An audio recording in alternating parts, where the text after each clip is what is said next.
गुरु हमर बरयान बान शान है जी, शान है जी। सतनाम सेना के दिए पहचान है जी। दो तलवार के बीच दिए जोड़ा जैत खामे है जी। अखिल भारतीय सतनाम सेना के दिए पहचान है जी। गुरु हमर बरयान बान शान है जी, शान है जी। सतनाम सेना के दिए पहचान है जी। दो तलवार के बीच दिए जोड़ा जैत खामे है जी। अखिल भारतीय सतनाम सेना के दिए पहचान है जी। सतनाम सेना बोलो सतनाम, सतनाम बोलो बोलो सतनाम।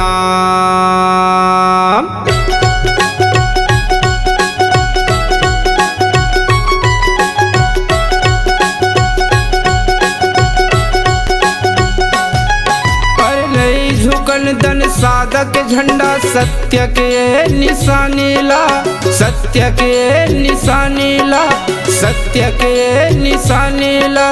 सुरता कर लो तू मन बलिदानी राजक कहानीला, बलिदानी राजक कहानीला। सतनाम बोलो बोलो सतनाम। नहीं झुकन धन साधक झंडा सत्य के निशानीला, सत्य के निशानीला, सत्य के निशानीला। सुरता कर लो तू मन बलिदानी राजा के कहानीला, बलिदानी राजा के कहानीला। गुरु हमर बरयान बान शान है जी, शान है जी।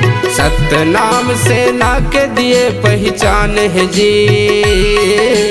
दो तलवार के बीच दिए जोड़ा जैत खामे है जी। अखिल भारतीय सतनाम सेना के दिए पहचान है जी। सतनाम सेना बोलो सतनाम, सतनाम बोलो बोलो सतनाम।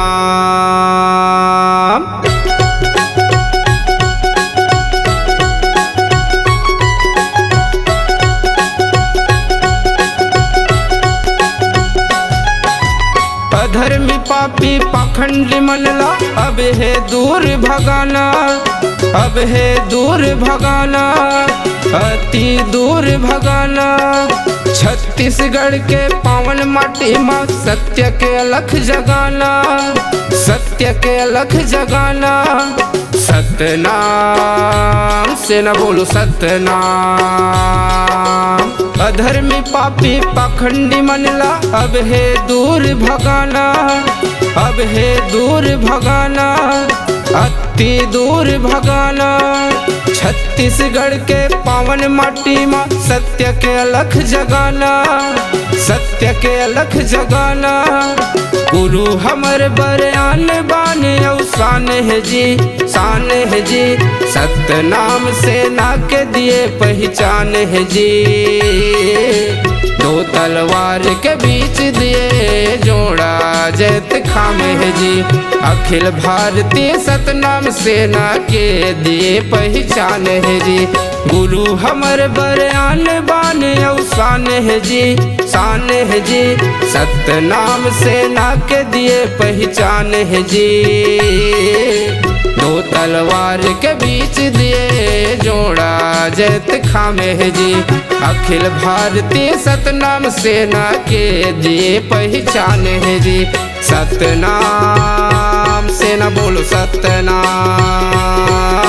सतनाम बोलो बोलो सतनाम। सतनाम सेना जिंदाबाद जिंदाबाद।